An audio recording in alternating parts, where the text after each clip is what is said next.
A young woman moves like a shadow through her late father's townhouse, her beauty hidden beneath a mourning veil, her fate gripped by a jealous stepmother. At a candlelit supper, the most feared earl in Ireland offers marriage with a voice of ice. No courtship, no tenderness, only a bargain. From that moment, whispers coil through corridors. What truth lies behind the veil? Which wound freezes his heart? And when duty and desire collide, which will she choose? Before we begin, tell me where you're listening from and share. What draws you to historical romance? The forbidden glances, the ruthless intrigue, or the triumph of love against the odds? Dublin, the year of our Lord 1600. The skies hung low above the narrow lanes of the merchant quarter, casting a veil of winter over the city, much like the one that shrouded Bridget O'Callaghan's face. In the dim light of her father's townhouse, draped still in black crepe and the scent of fading lilies, Bridget moved like a ghost, silent, obedient, and unseen. She had not spoken much since the burial. Her voice, once soft as prayer, had been swallowed by the weight of grief and the cruel hush of her stepmother's rule. Lady Nuala O'Callaghan, elegant and venomous, had wasted no time. The very evening the final shovelful of dirt landed upon her husband's coffin, Nuala had summoned the estate solicitor, claimed authority over the household, and banished all of Bridget's personal belongings to a smaller chamber overlooking the stables. "Beauty breeds misfortune," Nuala had whispered as she pinned the black lace veil to Bridget's hair, with fingers too gentle to be kind. "Best you remain hidden, for your own sake." "And mine?" Bridget did not protest. She never did. She merely lowered her eyes and obeyed, as she had been trained to do since the age of 11, when Nuala had entered their lives with perfume, pearls, and promises of grace. The townhouse had once held warmth, bookshelves lined with her father's favorites, fires that crackled merrily in the hearth, the soft music of laughter in the drawing room. Now it echoed. Shadows lingered where music had once danced. Servants walked on tiptoe, eyes lowered, mouths tight, and Bridget, clad in grey wool and mourning netting, wandered its corridors like a relic from a better time. That afternoon, as the fog clung to the windows and the church bells tolled for vespers, Nuala summoned her to the withdrawing room. "You will dress for supper tonight," she declared, her voice like wine poured over ice. "A guest of importance joins us. You are to sit and speak only when spoken to." Bridget nodded, her stomach tightening. She had no appetite for food, much less for guests. Nuala's gown shimmered like garnet flames under candlelight, too vibrant for mourning, too bold for a widow. Her hair, a sculpture of golden red coils and pearl pins, cast shadows over her face. Bridget stood beside her, a shadow in deep grey, her veil secured, her fingers trembling beneath her skirts. The dining room had been prepared with unusual elegance. The table gleamed with polished silver and fresh laurel, a nod to status more than hospitality. The fire burned low, and the scent of roasted meat mingled with rosemary and something less comforting: apprehension. When the guest arrived, the very air in the room seemed to shift. The footman announced his name with a note of awe: Earl Seamus Rathmore. Bridget's eyes, though half obscured by lace, found him instantly. He was not a man made for polite company. Tall and clad in dark wool and leather, with a silver-stitched doublet and boots worn from long roads, the Earl of Rathmore carried himself not like a courtier, but a soldier returned from war.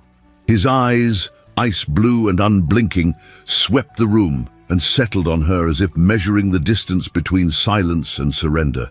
He bowed to Nuala, offered a faint nod to Bridget, and took his place at the head of the table as though the house already belonged to him. The supper passed in brittle conversation. Nuala performed her role with calculated charm, boasting of her late husband's legacy, lamenting the burden of guardianship over a daughter so frail and withdrawn. Bridget remained silent, her face hidden behind her veil, her heart pounding in quiet rebellion. But it was near the end of the meal, as the wine was poured and the fire began to fade to embers, that everything shifted. The earl set down his goblet and turned to Lady Nuala. His voice was low, deliberate, no hint of sentiment in it. I find myself in need of a wife, one who is discreet, uncomplicated, loyal. I believe the girl at your side will do. Bridget's breath caught. Nuala's smile bloomed, slow and triumphant. You flatter us, my lord. Bridget will be honored. No one asked Bridget. No one even turned to her. Her hands trembled beneath the tablecloth, her spoon slipping from her fingers and clattering onto her plate like a bell, tolling the end of something sacred. She wanted to cry out, but no sound emerged. The veil, as ever, muffled more than her beauty. It muted her very self. When the earl rose to leave, he paused beside her chair. You need not speak, he murmured, not unkindly, but without warmth. A quiet bride suits me well. Bridget lowered her gaze, not in shame, not yet in fear, but in resignation. That night, alone in her chamber, she removed the veil and stared at her reflection in the cracked mirror above the washstand. The girl who looked back was pale, haunted, but still there. I am still here, she whispered aloud for the first time in weeks. And though no one heard her voice, the walls remembered, and perhaps, just perhaps, so would he. The morning after the proposal arrived like a mournful echo from a dream one had not wished to remember. Frost clung to the window panes of the small bedchamber where Bridget O'Callaghan now slept alone. The once elegant townhouse of her childhood seemed colder, quieter, as if the very walls anticipated the turning of her fate. No fire burned in the hearth. No voice called her to breakfast. Even the maid who entered to draw the curtains moved without speaking, her eyes carefully avoiding Bridget's. Wrapped in a woolen shawl, Bridget sat on the edge of the narrow bed, her hands clenched tightly in her lap. Her thoughts circled like crows around a battlefield. Last night, her future had been signed away with a nod and a wine-stained smile. I find myself in need of a wife. I believe the girl at your side will do. The words had pierced her deeper than she allowed anyone to see, and the silence that followed, Nuala's silence, her own, had sealed her fate like a stone lid upon a crypt. Yet now, in the privacy of her chamber, Bridget's chest rose with a breath of something dangerously close to defiance. She could not, she would not, let this happen without a voice, even if her voice shook. By the time she descended the staircase to the main drawing room, her veil was fastened neatly, her hands folded with studied poise. Lady Nuala sat beside the fireplace, a steaming cup of tea in one hand and a letter in the other. The light of the fire painted golden tones across her auburn hair and the rich emerald fabric of her robe. She looked less like a grieving widow and more like a queen awaiting homage. Bridget stepped forward. I wish to speak with you. Nuala raised her eyes slowly, arching a brow with the elegance of a woman who knew her power and had long stopped pretending otherwise. I have nothing to wear to a wedding, Bridget said, her tone calm but resolute, because I never agreed to one. The silence that followed was brittle as glass. Nuala set down her teacup with a grace so deliberate it rang louder than any shout. Do not confuse obedience with privilege, Bridget, she replied softly. You were given a rare opportunity, one most girls in your position would crawl to accept. I don't wish to marry him. You don't need to wish anything. You are not marrying for wishes. Bridget's hands trembled beneath the folds of her gown, but she did not retreat. He's a stranger. A powerful stranger, Nuala said, rising now. An earl, a man who, despite his reputation, has made a respectable and generous offer. And let us not pretend that your options are bountiful, or that your presence in this house is anything but tolerated. It was cruel, and it was the truth. Bridget's lips parted, but Nuala took a step closer, her voice lowering like a blade sliding from its sheath. I tire of this performance, child. You are not some noble heiress with choices and dowries. You are a burden, one I am no longer obliged to carry. Be grateful that Lord Rathmore's needs are simple and that your face, when hidden, still tempts curiosity. Bridget's breath caught behind her veil. "You will marry him," Nuala concluded, returning to her seat, "and you will do so with your head bowed and your mouth closed." Later that day, the great doors of the townhouse opened once more, and Earl Seamus Rathmore stepped into the parlour like a gust of winter wind. He removed his gloves slowly, one finger at a time, before offering a nod of civility to Nuala, who simpered with false warmth. Bridget stood by the window, as still as the lace curtain beside her, watching the man whose name now hovered over her future like a storm cloud. "May I speak with her?" the Earl asked, his voice low but firm. Nuala hesitated, just for a heartbeat, then waved her hand with performative generosity. "Of course. Take the East study. It is private enough." Bridget followed the Earl through the long corridor, the heels of his boots striking the stone floor with unwavering rhythm. Inside the study, he turned to face her, but made no move to close the door. "You may remove your veil," he said. She did not move. A long silence stretched between them, filled only by the ticking of a mantel clock and the distant caw of a crow beyond the frosted window. "I was not informed this marriage would require affection," Bridget said finally, her voice soft yet clear. "It doesn't," the Earl replied. "I require a wife, not a companion." Bridget looked at him, truly looked, and found not cruelty, but calculation. His eyes did not wander, his stance did not intimidate. He spoke with the precision of a man who had lost the use for softness. "You will have a place of comfort," he continued. "Clothes, servants, a carriage. No hand will be raised to you, no public humiliation. In exchange, I expect your presence at events where a wife is expected, and your absence where she is not." Bridget's fingers curled at her sides. "And what of conversation?" "I do not require it." He was honest, brutally so. Yet somewhere in his detachment there was a strange and terrible mercy. He did not promise her love, nor ask for her trust. He made no pretense of romance or tenderness. He simply made a bargain. She lowered her eyes, the veil obscuring the blur of her lashes. "I understand," she whispered. That night, Bridget wandered into the chapel, tucked at the rear of the property. A place once meant for prayer now stood mostly abandoned. Its candles burned low, its air heavy with dust and forgotten psalms. But Father Colum O'Shea remained, kneeling in the shadows, his hands clasped tightly, his face aged not by years, but by the weight of all he had witnessed. He looked up when she entered, and something in his eyes softened. "Bridget," he said gently, "I had hoped you would come." She sat beside him in the first pew, hands folded over her knees. The silence between them was familiar, filled with things too heavy to name. "I am to be married," she said after a long moment. "Yes," he replied. "You knew?" "I was told." She looked toward the altar, its faded cloth and dusty lilies. "Does it not seem strange to you to offer one's life to a man who does not want it, only what it represents?" Father Colum sighed, the sound weary but kind. "There is much about Lord Rathmore that appears strange, but you must know, what you see is not all there is." She turned her head slightly, curiosity breaking through the veil of resignation. "Then what is there?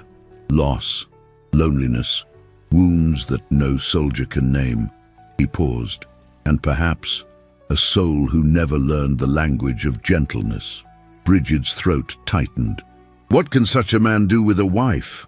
"That," Father Colum said with a sad smile, "will depend on what the wife chooses to do with the man." As she left the chapel, the cold air met her face with the sharpness of truth. She paused at the top of the steps, her hand tightening on the banister. The townhouse behind her, the world ahead, and between them, a veil, a symbol of silence, of shadows, of bargains made without heart. That night, sleep did not come. She sat at the window until the frost faded into mist and the pale light of dawn touched the stone courtyards below. And somewhere deep within her chest, beneath the bruises of silence and the aching weight of fear, something flickered. It was not hope, not yet, But it was the beginning of a question. What if I am more than what they see? And the darkness, for the first time, did not answer back. It was a wedding without music, without laughter, without even the courtesy of sunlight. A veil of mist clung to the streets of Dublin on the morning Bridget O'Callaghan was given to a man who had not asked for her heart. The sky hung heavy and colourless above the old cathedral, its stones darkened by centuries of sorrow. Within its cold walls, the echoes of Latin prayers drifted like incense, hollow, distant, perfunctory. Bridget stood before the altar like a statue carved of ash. Her face, as always, was hidden beneath the mourning veil, the lace darker than any joy and finer than any mercy. The gown she wore had once belonged to her mother, remade and recut at Lady Newla's command until no trace of warmth remained in its seams. It clung to her like a memory half erased. The Earl of Rathmore stood beside her, silent and still, dressed in black so rich and severe it swallowed the candlelight. He did not touch her hand until the priest commanded it. He did not glance her way until the vow was spoken, and even then he did not lift the veil. When the ring slid onto her finger, cold and tight as a shackle, Bridget felt her breath falter. She did not weep, she did not speak, she simply endured. There was no feast, no receiving line, only the scent of wet stone and extinguished candles as they exited the church and stepped into the waiting carriage. Newla remained behind, her part in the tale now complete, her mission fulfilled. Inside the carriage, Seamus Rathmore did not offer her a word. He did not meet her gaze. He sat across from her, arms crossed, staring out the window as though the landscape offered more conversation than the woman he had just married. They travelled in silence, the wheels grinding over frost-bitten roads until the city gave way to distant fields and the first misty outlines of Rathmore Hall appeared on the horizon. The manor was no fairy tale castle. Built of dark limestone and guarded by wild hedgerows, it rose from the earth like a monument to restraint. No colourful banners, no music to welcome a new bride, only a grey sky, the scent of burning peat, and the cawing of unseen crows. As the carriage pulled into the gravel drive, Bridget's fingers tightened around the folds of her skirt. The great oak doors opened slowly, revealing a steward in muted livery, and two footmen who bowed with practiced indifference. No one welcomed her. No one said her name. Inside, the manor was cold as still.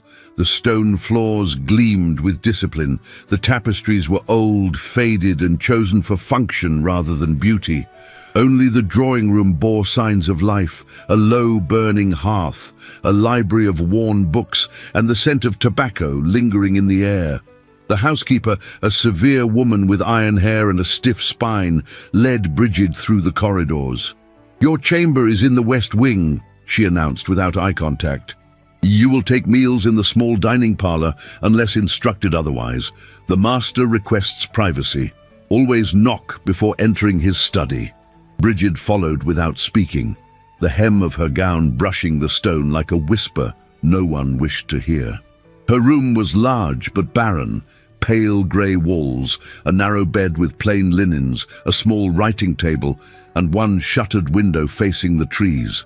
There were no flowers, no mirror, no fire. When the door closed behind her, Bridget stood in the centre of the room, surrounded by stillness, and felt herself vanish. Days passed, or perhaps only moments disguised as days. Breakfasts arrived on trays, dinners were taken at opposite ends of a long table where Seamus read correspondence and Bridget picked at food she could not taste. They spoke only of necessity, of hours, of instructions, never of memories, never of dreams, yet his presence weighed upon the air. Each time she entered a room, he seemed already there, half-shadowed, half-watching. His eyes, those glacial, unreadable eyes, lingered too long when she removed her gloves, when she stood beside the fire, when she reached for a book in the library. He never touched her, never smiled. But in his stillness she felt the edges of something unnamed. She tried not to notice, but she noticed everything. His hands, marked by old scars, always clean and precise. His voice measured, always formal, except when he thought himself alone, pacing the corridor outside his study late at night, whispering something too faint to hear. His coat hung neatly by the door, even when the hearth remained unlit. And the way he never corrected anyone who called her Lady Rathmore, but never used the name himself. Then, one evening, something changed. She returned from a walk through the frost-laced gardens, her cheeks pink from the cold, her veil damp with mist. Her boots left quiet prints on the floor as she entered her chamber, ready to surrender to solitude once more. But there, upon her writing desk, lay a letter, folded once, sealed with no crest, the handwriting unfamiliar, angular, restrained. She hesitated, then opened it.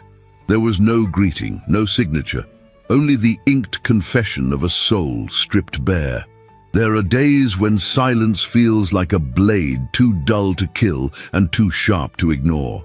I've known the noise of battle, the cries of the dying, the roar of command, but I have never feared any sound more than the quiet of my own walls.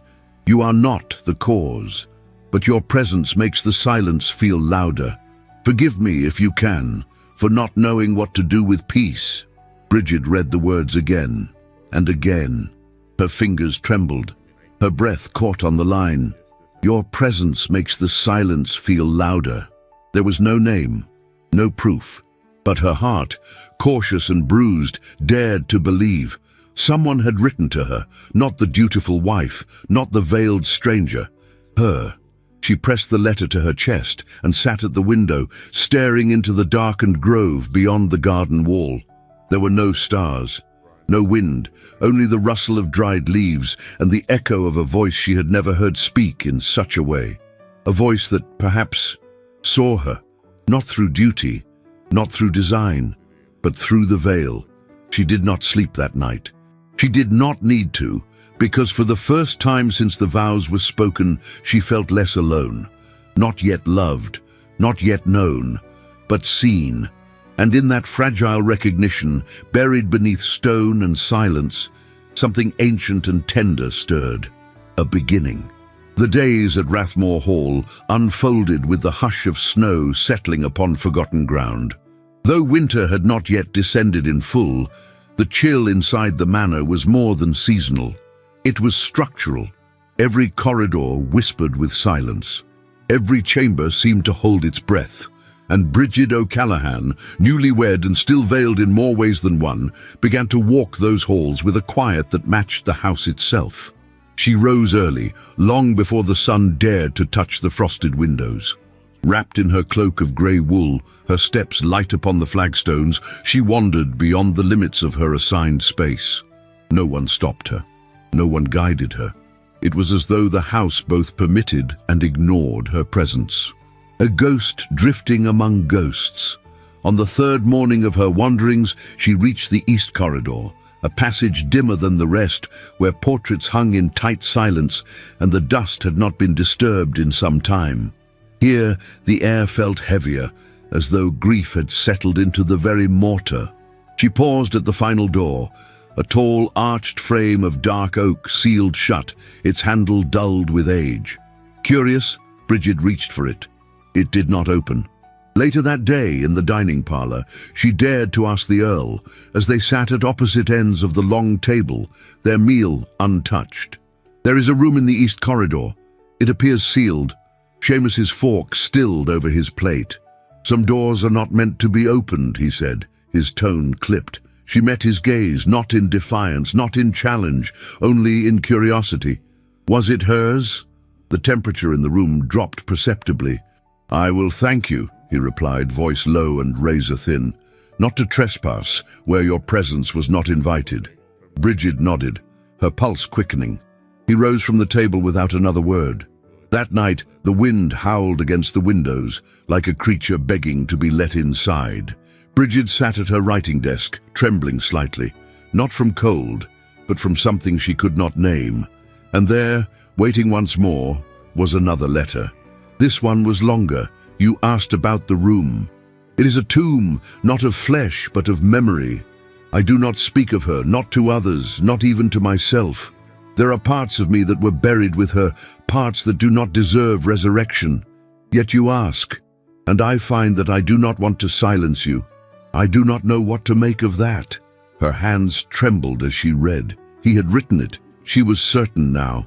There was no other voice that could carry such restraint and such ache in the same breath. In the weeks that followed, the letters continued, each left with no ceremony, no signature, only words, and the weight they carried, each one revealing more of a man she had never seen, without armor. Thoughts of war, of faith, of loyalty and betrayal, and loneliness, woven into every phrase like a thread of sorrow he could not untangle. She said nothing aloud, not to the maids, not to the housekeeper, not even to Father Colum, who visited only once during those days and left with eyes shadowed by concern. But she overheard things. One afternoon, she passed the servants' gallery and heard Mrs. Foy, the stern housekeeper, whispering to the younger maid as they folded linens. "She writes to someone. I see the ink stains. The master reads them, leaves replies." "You're certain as winter follows fall. But don't speak of it. He would not take kindly to prying." Bridget's cheeks flushed, not with shame, with something dangerously close to hope. Later that week, she entered the chapel alone. It was a place she had begun to favor in the early afternoons, when the sun cast its gentlest light through the stained glass, painting silent mosaics on the stone floor. She sat in the first pew, eyes closed, hands clasped, not in prayer, but in reflection. She had barely risen when the dizziness struck, a wave of heat, a ringing in her ears, then nothing. When she awoke, she was not on the cold floor, but in his arms, Seamus. She felt the strength of his grip beneath her back, the way his breath rushed in hurried, uneven bursts. Her head lay against his chest, her veil askew, her pulse unsteady. "Stay still," he murmured, not a command, a plea. Her eyes fluttered open, finding his face above hers, closer than it had ever been. There was panic there, barely masked, but also something else, something raw, unspoken. She began, but he shook his head. "Don't speak. You fainted. I found you in the chapel." His voice was rough with concern, no longer cold, no longer distant. He carried her through the halls without ceremony, past the staff, past the portraits, through the silence, and no one dared to follow. Back in her chamber, he placed her gently on the bed, pulled a blanket around her shoulders, lit the fire himself, waited until her breathing steadied, then left without a word. That night, as the fire crackled softly and her body slowly regained strength, Bridget sat at her desk and stared at the letter he had left the day before. She had read it so many times the edges were worn, and for the first time, she wrote back.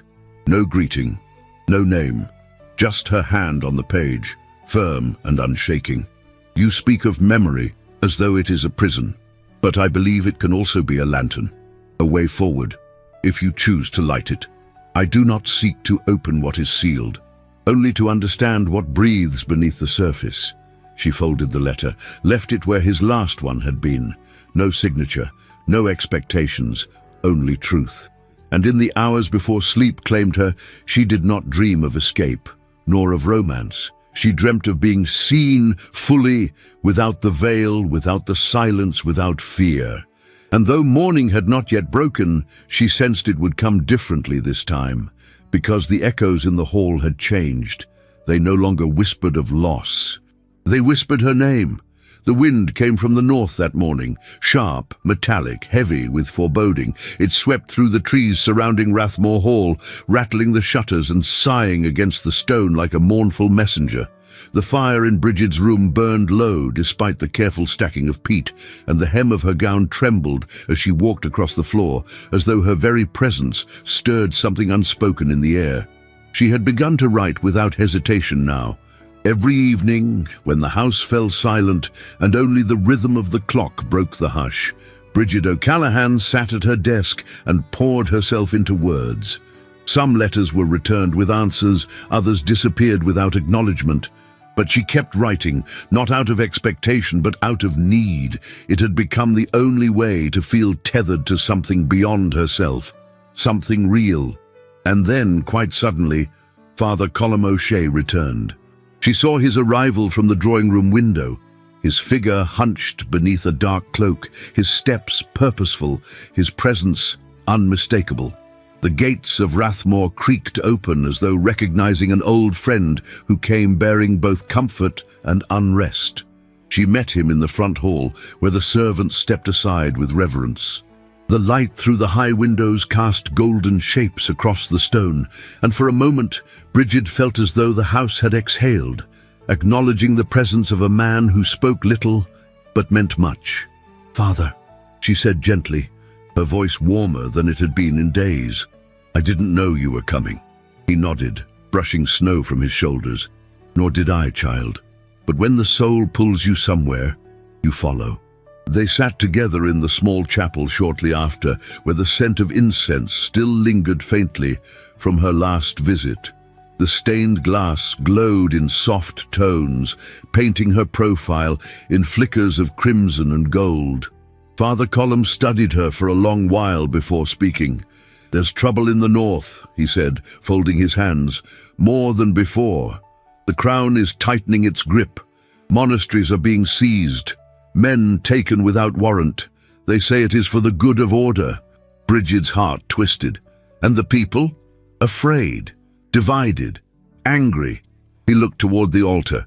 "I fear a reckoning is coming, one not born of faith, but of desperation." She lowered her gaze. "And Lord Rathmore?" The question hung in the air like mist. Colum's eyes turned to her, tired, knowing, kind. "He knows too well what desperation can do." He paused, then said with care, "You asked once what wounded him. I believe it is time you knew." He leaned forward, voice hushed and weighted with reverence. 5 years ago, his estate in Ulster was set to be raided. There were rumors of rebellion, whispers that Rathmore housed documents, or gold, or sympathizers. He had been away for days, called south for negotiations. When he returned, the house was ash. Rebels had set fire to it. His wife, Maeve, and their young son, Thomas, had been locked inside. Bridget gasped, one hand lifting to her chest, fingers tightening over her bodice. They said it was an accident, that they meant to burn the records, that they didn't know anyone was home. He exhaled slowly. But grief does not understand intentions. It only understands loss. Her vision blurred. The weight of that knowledge settled on her like a stone placed upon a fragile shelf. It explained the silences, the distance, the coldness that was never cruel but always measured, as though he were guarding himself from anything that could fracture him further. Father Colum reached for her hand, holding it gently between his own. "Do not mistake his silence for indifference. Some men speak with words, others with restraint." Bridget's lips parted, but no answer came. Her throat felt tight, her breath unsteady. That evening, long after Colum had gone and the house had returned to its nightly stillness, Bridget stood at her writing desk beneath the flickering light of the oil lamp. The fire had died down. Her chamber was quiet, but her thoughts were a storm. She unfolded a fresh sheet of parchment, dipped her quill into ink, and without hesitation began to write, not as a stranger, but as someone who now knew the shadow behind the man. "You have carried a grief no words could soften. I do not write to open wounds, nor to steal from you the privacy that has protected you all these years. I write because silence should not be your only companion. I do not fear the fire that has shaped you. I fear only that you believe you must walk through it alone. If these letters trouble you, I will stop. But if they bring you the faintest comfort, I will continue, not as your wife by duty, but as a voice willing to remain when others fled." She paused. Her eyes welled with tears, though none fell. Then, at the bottom of the page, she signed only with a single cross, deliberate, personal, sacred. She folded it carefully, placed it in the usual spot on her desk, and blew out the lamp. Sleep came slowly, She lay in bed, staring at the low flames in the hearth, her mind spinning with images she had never seen, but now felt with aching clarity. A woman in a burning room, a child's cry lost in smoke, a man on horseback arriving too late to save what he loved most. She awoke at dawn. The sky outside her window was veiled in mist, and frost glistened on the glass like lace. She sat up slowly, unsure whether to hope or fear, and then she saw it. A folded note, left where hers had been. Her breath caught. She reached for it, hands trembling, and opened it with the reverence one might give to scripture. There was only one sentence: "Your words are braver than your eyes." Her hand flew to her mouth, stifling the sound that rose from her throat. It was not quite a sob, not quite a gasp, something between grief and astonishment. She clutched the letter to her chest, her fingers trembling. It was him. It had always been him. And now she knew with certainty that he had been reading her, just as she had been reading him. The distance between them had not vanished. It remained, a sea, wide and cold. But now there was a bridge built of ink and silence, fragile and true. From that day forward, the air between them shifted. He still said little, but his eyes lingered longer. His presence, though spare, felt more present. There were moments at dinner when he paused before sitting, as though waiting for her to move first. His hand brushed hers once as he passed her a dish, and he did not pull away too quickly. And sometimes, in the corridors of Rathmore, she felt his gaze upon her back, not with suspicion, but with something unspoken. She continued to write, and so did he. They wrote not as husband and wife in a conventional sense, but as two strangers discovering the courage to be seen. One letter at a time, one truth at a time. And though no word of love had yet been spoken, Bridget sensed that what grew between them was no longer born of duty. It was becoming something far more dangerous, something that had the power to heal or destroy. But for now, it was simply this: a voice in the dark. An echo returned. The wind came with a roar that night, not a whispering breeze nor a sullen moan, but a furious cry from the heavens. Trees bowed beneath it, their limbs rattling like bones. Rain lashed the stone walls of Rathmore Hall, hammering windows and flooding the grounds until the gardens became rivers and the courtyard a lake of blackened glass. The storm was no visitor. It was a conqueror. Within the estate, candles flickered in hallways, tapestries rustled as though alive. Servants moved in hushed urgency, checking shutters, bolting doors, and high in her chamber, Bridget O'Callaghan stood at the window, her heart pounding with a rhythm not entirely born of fear. She had never seen such violence in the sky. Forks of silver split the darkness, illuminating the estate in bursts of ghostly fire. Thunder cracked like cannon fire. The shadows in the room trembled with each explosion of sound. Then came the creaking, not from her chamber, but distant, deep within the east wing. Something forgotten had been left unlatched. Bridget stepped back from the window and wrapped her cloak around her shoulders. Her maid had not come that evening, the storm delaying or distracting the staff. No one had brought her supper. No one had knocked. She lit her lamp and stepped out into the corridor. The east wing had always felt different from the rest of Rathmore, older, quieter, untouched by warmth. Since her discovery of the sealed room, she had avoided it, sensing the depth of pain it held. But tonight, it called to her, not as a place of memory, but as a place in need. The wind howled louder down that corridor, seeping through the joints of the stone, like a cry seeking comfort. As she moved deeper into the passage, her lamp flickered, the flame struggling to survive the drafts. And then she saw it. A window near the sealed chamber had blown open. The rain lashed in, soaking the stone floor and chilling the air. Curtains whipped like wounded birds. Bridget rushed forward, slipping slightly on the wet stone as she reached for the iron latch. The storm fought her. The window resisted. Rain struck her face and veil, plastering both to her skin. Her cloak was soaked, her fingers frozen, and just as she managed to force the window shut, a voice behind her. "Bridget!" She turned. Seamus Rathmore stood at the other end of the corridor, his figure backlit by a flickering sconce. He had no coat. His shirt was partially unbuttoned, the sleeves rolled to his forearms. His hair was damp from the storm, as though he too had just come from battle. Their eyes locked across the darkened hall. He took a step forward, then another, until he reached her. "You could have fallen," he said, his voice low and tight. "You should not be here alone." "I thought no one else would come," she replied, her breath visible in the cold. Rain continued to beat against the walls. The wind screamed outside. But here, in the narrow passage, there was only the sound of their breathing. She pulled her wet veil from her face. It clung to her like a second skin, and held it in her hand. His eyes followed the motion. Then she did something she had never done.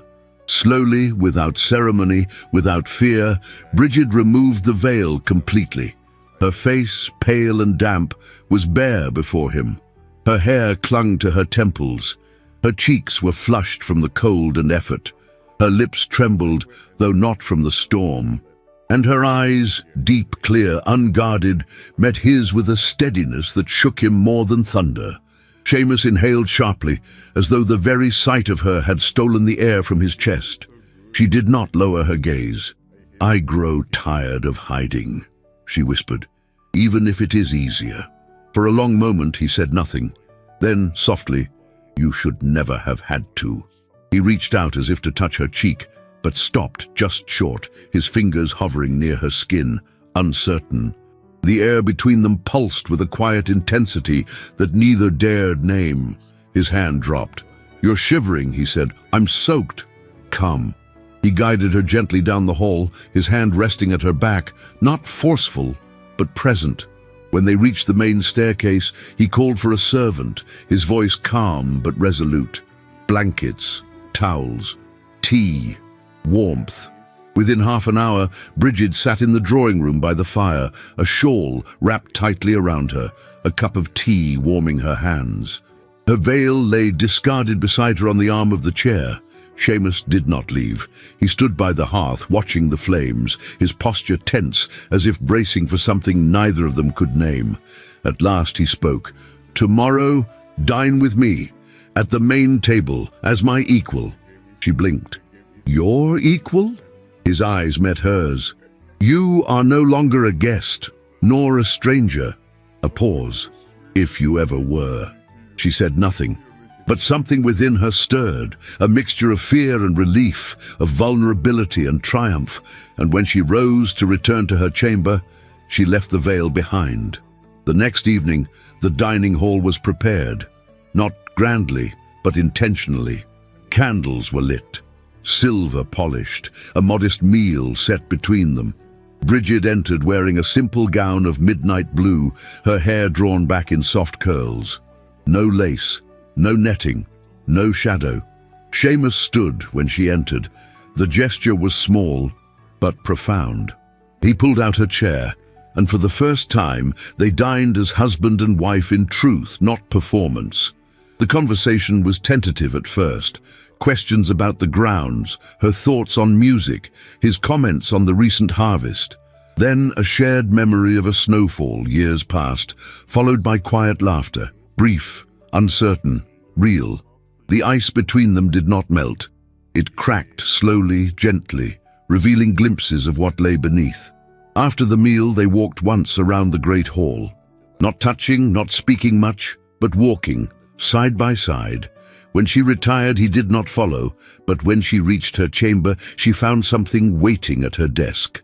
A folded note. She opened it with trembling hands. "You were right.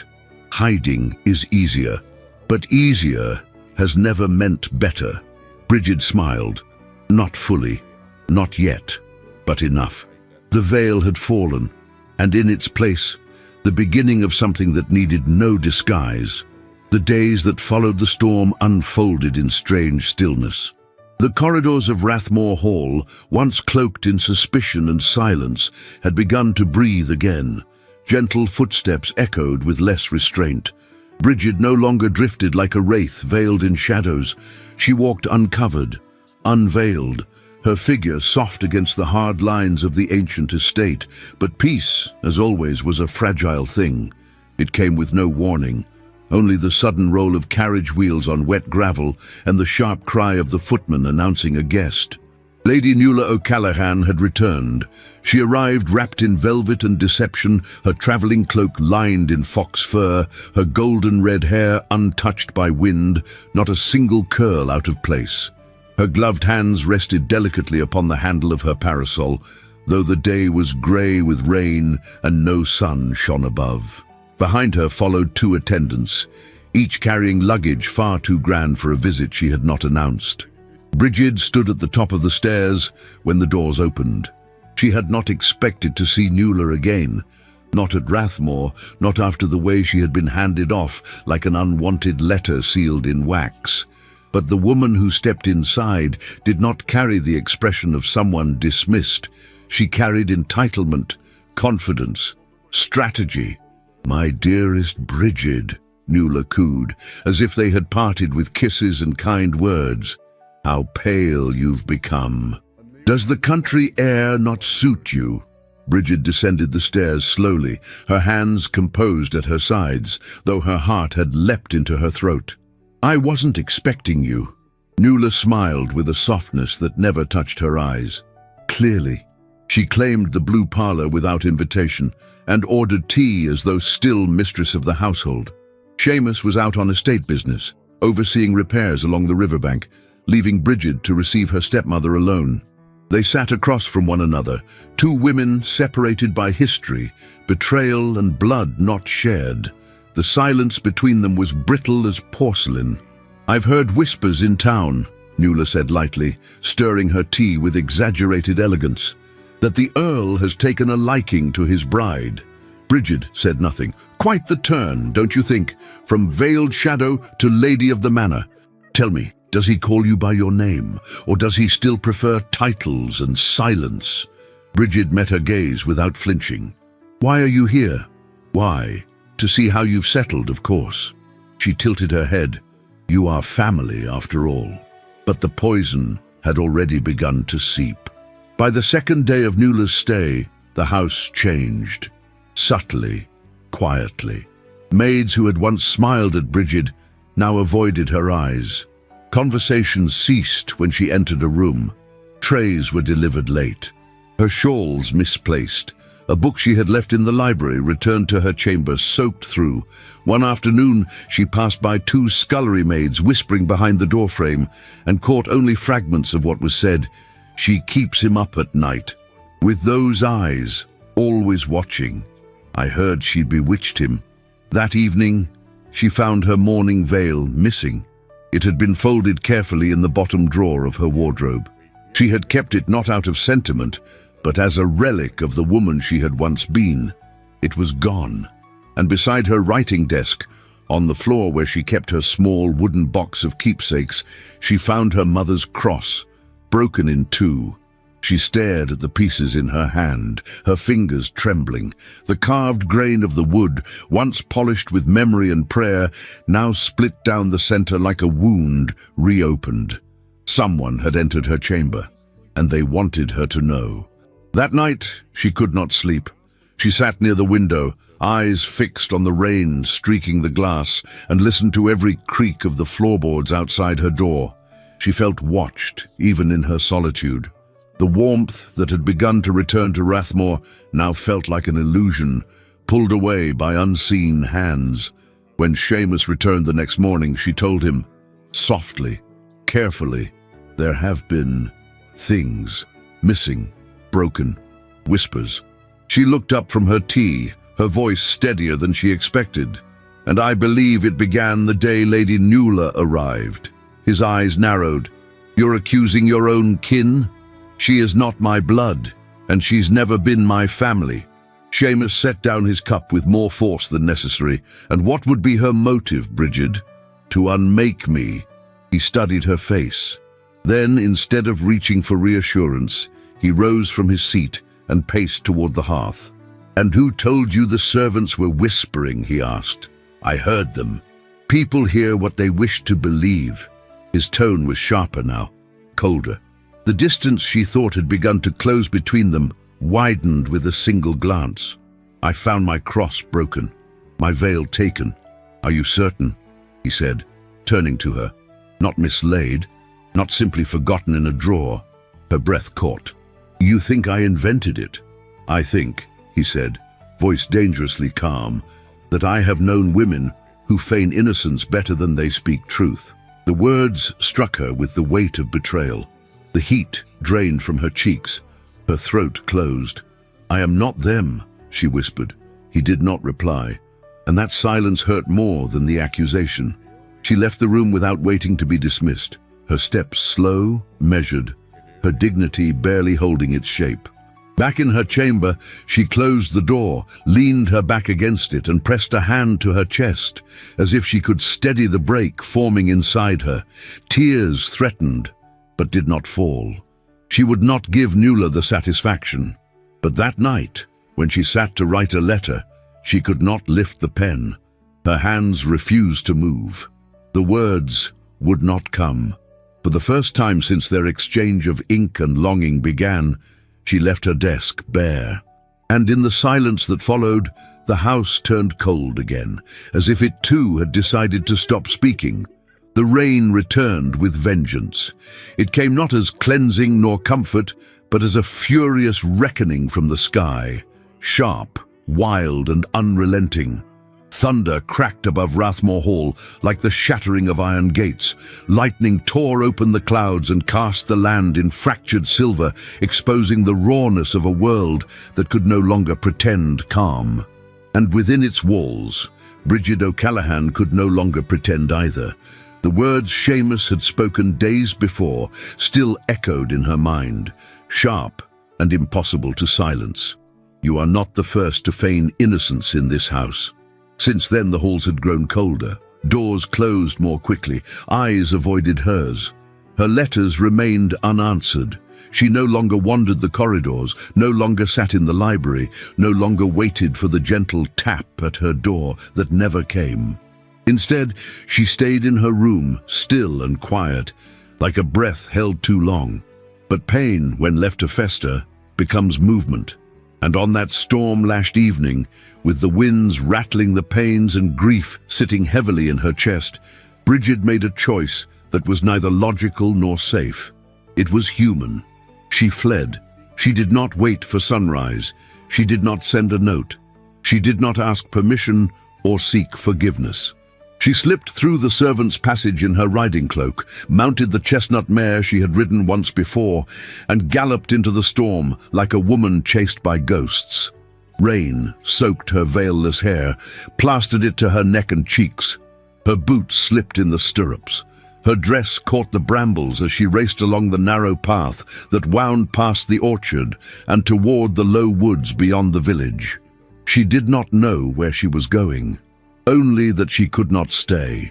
The trees bent low against the wind, leaves whipped across her vision. Lightning flashed through the canopy, revealing shadows that danced like memories. The world was all blur and motion, a breathless ache inside her ribs. Then came the crack. A bolt of lightning struck a tree just off the trail. The sound, violent, monstrous, spooked the mare. She reared with a shriek, her hooves slicing the air, and Bridget, slick with rain, lost her grip. The fall was sudden, a snap of reins, a cry of pain, then silence. Bridget landed hard, her body twisting as it met the ground. Mud swallowed her hands, stones bit her hip. Her vision went white with impact and then dimmed to grey. She lay still, the rain falling over her, soaking through her clothes, her breath coming in ragged gasps. One leg throbbed with a deep pulsing pain. Her hair fanned out across the wet earth like ivy, and her fingers curled into fists, not out of strength, but from instinct. She tried to rise. She could not. The forest, once alive with storm, now pressed close and cold. Her limbs trembled, her lips parted to cry out, but the sound was lost to the wind. Then, footsteps. A voice. "Is that? Lord help us, it's her!" The villagers had seen the horse, riderless, galloping through the edge of the glen. They had followed, and now they gathered around her, 2 men, 1 older woman, kneeling, murmuring, shielding her from the rain with their cloaks. "She's hurt. Go, fetch Father Colum." No, by the time the priest arrived, she was slipping in and out of consciousness, her skin cold, her face pale. "Bridget," he said, cradling her head, "child, stay with me." Her lashes fluttered. Her lips moved, but no sound emerged. "We've got you now. You're not alone." They carried her to a nearby cottage. A fire was lit. Dry blankets wrapped around her. Herbal tinctures were placed near the hearth to warm. She drifted in and out of sleep, lost in a haze of pain and memory. The cross, the veil, the letters, Seamus's voice, the weight of being unseen, then seen, then doubted again. And somewhere, beyond the walls of the storm, a reckoning was unfolding. Back at Rathmore, Seamus had been returning from a late inspection of the tenant cottages when the news reached him. His steward approached, rain streaming from his hat, breathless. "My lord, the chestnut mare." She returned without a rider. For a moment, Seamus did not move. The words did not register. They floated there, suspended in the air like ash. Then, where? The south path, toward the glen. He did not ask for a cloak. He did not wait for a horse. He ran. Through mud, through rain, through darkness, he ran like a man pursued by his own soul. The storm lashed at him, branches tore at his coat, his boots sank deep into the sodden earth, but none of it mattered. Only one thought burned in his chest. Bridget, his Bridget, he had failed her, again. The priest's cottage stood dim and flickering at the forest's edge. When he reached it, soaked to the bone and gasping for breath, Father Colum met him at the door. "She's inside. She's alive but bruised. We believe her leg may be sprained." Seamus pushed past him, his eyes wild with anguish. She lay on a makeshift bed near the fire, her hair damp, her hands pale against the coarse blanket. Her face was turned away, lips parted in sleep. Her chest rose and fell in uneven rhythm. He dropped to his knees beside her, his clothes heavy with rain and guilt. "Bridget," he breathed. "My God!" His hand hovered over hers, trembling. Then, softly, her eyes opened. She blinked, took in the light, the shape beside her. And then she saw him. No mask, no coldness, no distance, only a man broken by the sight of her. "I'm here," he whispered. "I'm here now." She tried to speak. He shook his head gently, his fingers brushing her cheek with reverence. "You don't need to say anything." "Not yet." Tears gathered in his eyes. Fell. "I was wrong. I doubted what I never had the right to question." He leaned closer, his voice catching. "You are the only truth I've ever feared losing." She looked at him for a long moment, her gaze steady despite the pain, and then finally she let go. Her body relaxed, her eyes closed, and she collapsed. Not from injury, but into his arms. And there, in the heart of the storm, among mud and firelight, past and silence, she was held.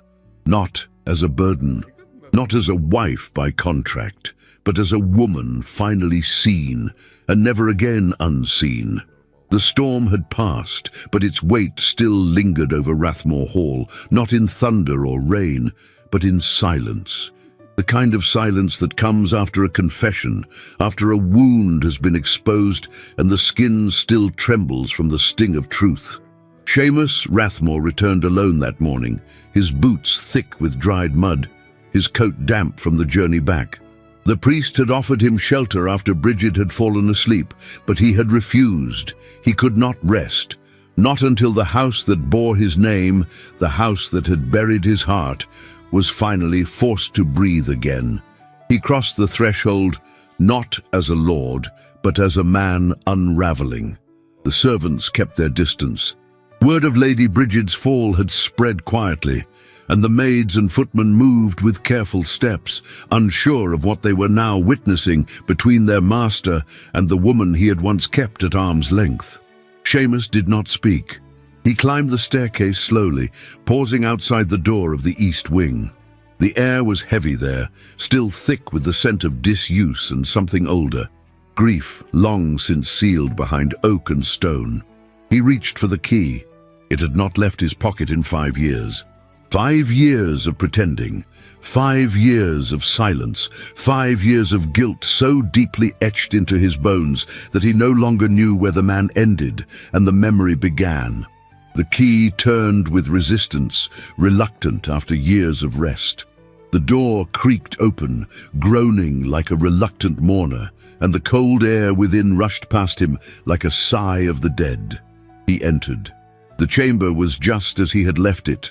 Shrouds of linen covered the furniture, dust coated every surface. The windows were still shuttered, blocking out the light. It smelled of dried lavender and thyme. He moved to the fireplace. The hearth had long gone cold. On the mantel sat a small wooden box, carved with a delicate floral pattern, its edges worn soft. Inside, he knew, were the last letters Maeve had written him, letters he had read and reread until the words no longer felt like hers, only echoes of a life he could not reclaim. He sat beside the hearth and opened the box. One by one, he unfolded the pages. Her handwriting was soft, fluid, her words kind, forgiving, but they did not comfort him anymore. They bound him. He fed the first letter to the fire he had built himself, watching as the flame caught the edge and consumed it slowly, curling the ink into black lace. The second followed, then the third. With each page, his chest grew tighter, and then lighter. The last letter trembled in his hand. It had been her final message, written before he'd left for Ulster, a letter of promises, of plans, of dreams never lived. He pressed it to his lips. "I'm sorry," he whispered. Then he let it burn. He remained there until every page had turned to ash, the room now lit by a flame that seemed warmer than any he'd felt in years. The shadows no longer moved like ghosts. They rested. Only then did he move to the windows and open the shutters. Light burst into the chamber. Dust danced in the beams, like tiny spirits released from purgatory, and for the first time in half a decade, the room breathed. Seamus pulled the linen shrouds from the furniture, one by one, the dressing table, the armchair, the cradle. He paused at the cradle. His hand trembled as he touched the edge, but he did not pull away. He simply bowed his head, not to grief, but to release. When he left the chamber, the door remained unlocked. The house did not fight him anymore. That afternoon, he entered Bridget's chamber for the first time since her return. She lay resting, her leg bound with linen, her face turned toward the window where the late sun filtered through gauze curtains. Her hair had dried into soft waves across her pillow, and the bruising on her temple was fading to a shadow. He stood beside her in silence.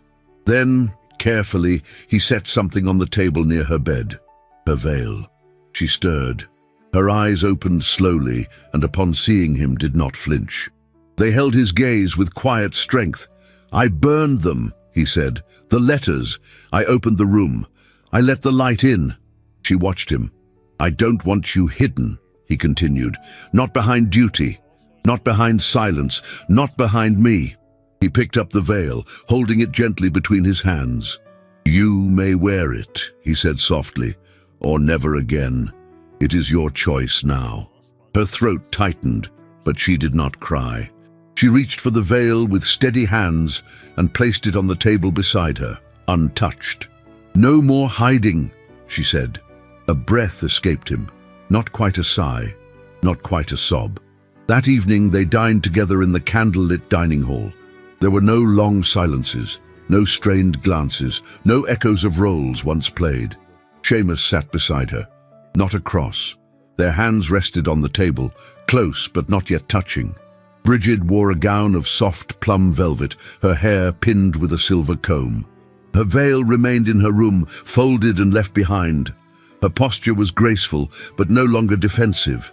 She no longer looked like a guest unsure of her welcome. She looked like a woman who belonged. The food was warm, simple, real. He asked her about the villagers. She asked him about the fields.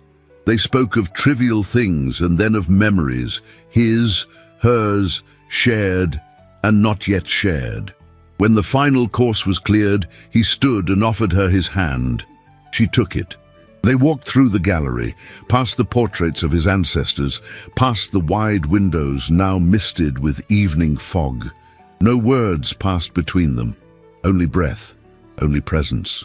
And when he turned to face her, the firelight catching the silver at his temples, she saw not the man she had married out of necessity, but the man who had chosen to become something more. He raised his hand slowly, cupping her cheek. "You are not what I deserved," he whispered. She smiled faintly. "Perhaps not. But I'm here." He leaned in, and for the first time their lips met. No audience, no veil, no uncertainty, just warmth, just truth. A kiss that was not stolen or imposed, but earned. When they parted, he rested his forehead against hers, breathing in the closeness like air after a long drowning. "I don't want a quiet bride," he said, voice low. She blinked up at him, her breath trembling. "I want you." And in the hush that followed, there was no longer space between them. Their marriage, once cold and calculated, had become a sanctuary, a place neither of them had believed they'd find. Not in this life. And yet, here they stood, whole, together, at last. The days that followed Bridget's recovery unfolded like parchment warming beneath the sun, slow, careful, unfolding at their own pace. Rathmore Hall, once a place of echoing halls and shuttered grief, now brimmed with quiet activity. Servants no longer whispered when Bridget passed. They greeted her with bowed heads and soft admiration. The house had accepted her, not because she bore the Earl's name, but because she had carved her place within its stone walls, not with force, but with grace. It was the second week of June, and the gardens had burst into color. Lavender hummed with bees, rose bushes bloomed with extravagant pride, and ivy crept along the west walls as though trying to draw closer to her window. She walked the grounds each morning unveiled, her face kissed by the pale Irish sun, her steps light but certain. They called her the quiet flame of Rathmore in the village, the girl who had once worn mourning like a second skin and now moved through the world lit from within. In the study, the Earl of Rathmore sat behind a polished desk, hands steepled, listening. Across from him stood Father Colum O'Shea, his expression grave, his voice carrying the weight of revelation. The priest unfolded the letters slowly, laying them on the desk one by one. "All of them," he said, "written by Lady Nuala." Seamus leaned forward. The handwriting mimicked Bridget's almost perfectly, curved and delicate, designed to wound with subtlety. Words of calculated flirtation, false confessions, pleas that she might someday claim more than what was hers. He recognized now what he should have questioned long ago. "She forged these?" he asked, voice low. "She bribed the maid who delivered the correspondence," Father Colum confirmed. "I only learned of it when the girl confessed during confession and begged forgiveness. She said Nuala offered her passage to London and coin if she kept silent." Seamus's hand curled into a fist. "She did all this while pretending to safeguard Bridget's virtue. She feared the girl would take what she herself could not possess," the priest said gently. Seamus stood, the tension in his shoulders no longer grief, but protective fury. He had nearly destroyed what was blooming between him and Bridget, all because of a woman who could not bear to be forgotten. "She will not set foot here again," he said. And true to his word, Lady Nuala was escorted back to London, her reputation in tatters. Seamus made no public statement. He did not need to. In a society that prized appearances, Nuala's absence, her abrupt departure, and the quiet disdain that followed were punishment enough.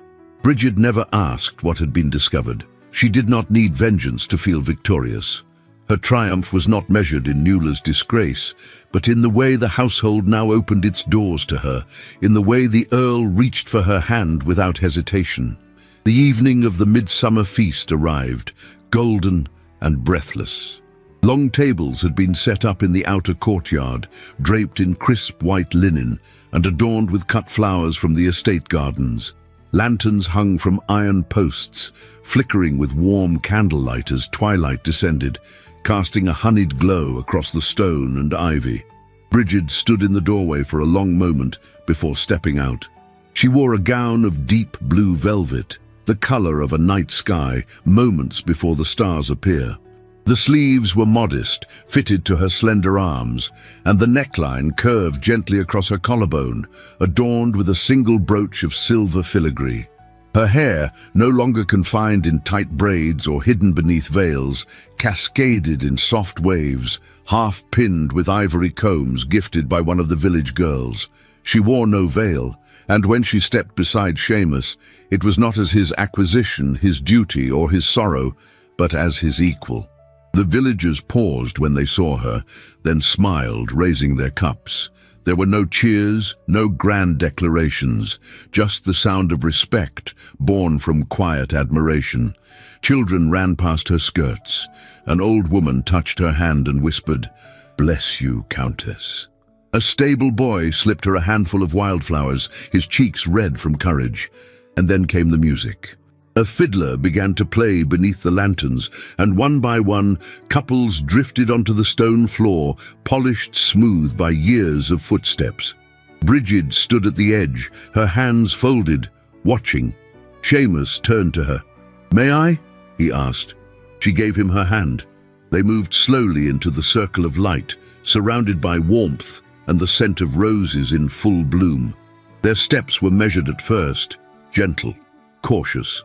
But then came the rhythm, the closeness, the awareness of breath, the brush of her fingers along his shoulder, the subtle tightening of his grip on her waist. They no longer danced for show, but in a language neither of them had spoken before. She looked up at him. He leaned close, his lips just beside her ear. "You were never cursed, Bridget," he murmured, "only hidden." She did not answer. She did not need to. The veil was gone. The lie that had bound her burned away with every gesture, every glance. Later, long after the music faded and the stars shimmered above them like blessings scattered from the heavens, they stood beneath the branches of the old ash tree, the same one visible from the drawing-room window. The lanterns had dimmed. The guests had returned to the great hall. Only they remained. She pressed a hand to his chest, where the steady rhythm of his heart spoke louder than words. He took her hand and kissed her knuckles, then held it against his cheek. "This place was built for men who bore crowns of stone," he said. "But you've turned it into a place that breathes. And you," she said softly, "are no longer the man who walks with ghosts." He laughed gently, a sound she had only heard twice before.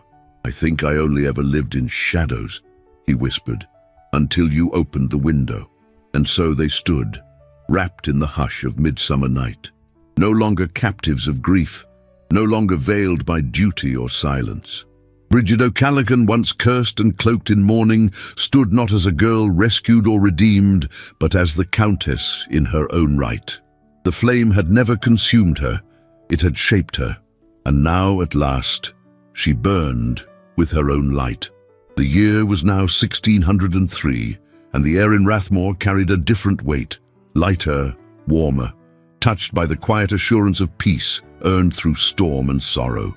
The estate, once a citadel of silence and spectres, had become a place of laughter and gentle rhythm, where seasons came and went with purpose, not dread.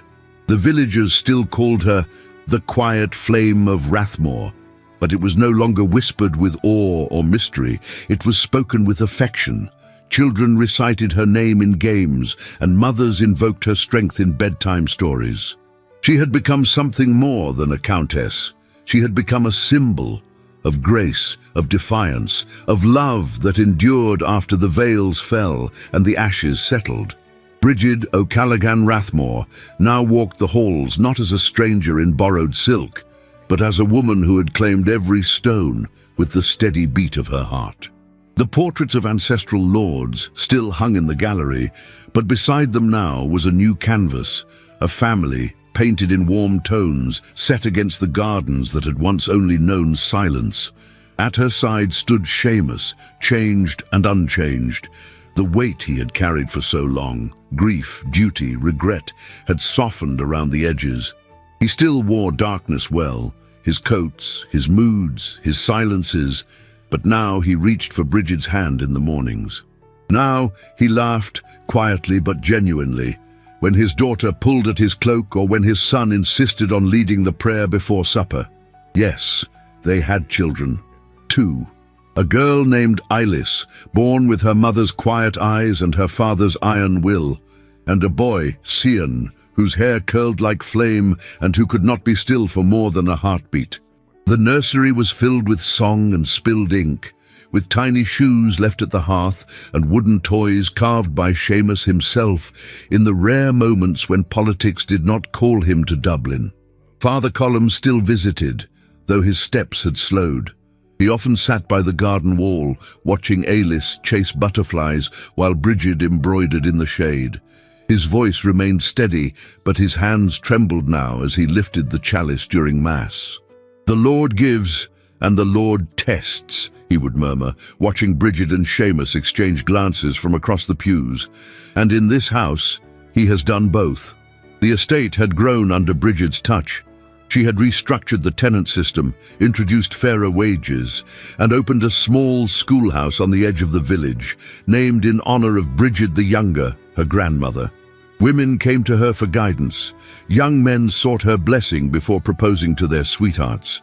She listened to them all, but not all names were remembered with warmth. Lady Nuala had returned to London disgraced, her schemes exposed. The scandal of forged letters, manipulation and cruelty had reached the ears of court. She tried to wed again, but no suitor remained for long. With her fortune diminished and her reputation ruined, she lived in the quiet margins of society, a woman once formidable, now forgotten. It was said she often stared at the fire for hours, muttering names no one else remembered. Bridget never spoke of her. Not out of hatred, but because some wounds were best left to heal without reopening. Nuala had paid a price, not with death, but with irrelevance. On the 4th midsummer since that first unveiled dance, the feast at Rathmore was grander than ever. The air smelled of honeysuckle and roasted lamb, and the lanterns swayed in rhythm with the music. Servants mingled with tenants. Laughter rose from every table. Bridget stood beneath the same ash tree where Seamus had once whispered, "You were never cursed, only hidden." Now his words echoed again as he approached her, holding their daughter in one arm, their son at his side. "You still burn, Bridget," he said, brushing a curl from her brow. "And you still see me," she answered. He smiled. "Now the whole world does." As the music played and the stars emerged above the Irish countryside, Bridget looked out at her home, her people, her children, and the man who had once given her nothing but shadows and now offered her every sunrise. Love, she had learned, was not the fire that consumed, but the one that endured. And so, beneath the lanterns and the wide summer sky, the flame at Rathmore kept burning, gentle, steadfast, and everlasting. Sometimes a veil is not made of lace or silk, it is made of silence, fear, or the shadows others cast upon us. Bridget's story is a powerful reminder that our worth is not defined by what others try to hide, but by the courage we summon to step into the light. Through heartbreak, betrayal, and storms, both real and emotional, she found her voice, her strength, and above all, a love that saw her, not for what she was told to be, but for who she truly was. If her journey touched your heart, if her resilience sparked something in your soul, we invite you to leave the word "unveiled" in the comments. That will let us know you stayed until the very end, and that Bridget's transformation resonated deeply with you. If you believe in the power of these stories and want to support the creative team behind them, you can now send a super thanks right here on YouTube. Any amount, large or small, helps us continue bringing these emotional period dramas to life. And if you're not able to contribute financially, sharing this story with a friend is a beautiful way to help more people discover it. Every gesture counts. Before you go, Don't forget to check the other stories we've left in the cards at the end of the video, tales just as romantic, intense, and unforgettable as Bridget and Seamus's. Thank you for being here. Thank you for feeling with us. And above all, thank you for remembering that even the quietest flame can light an entire world.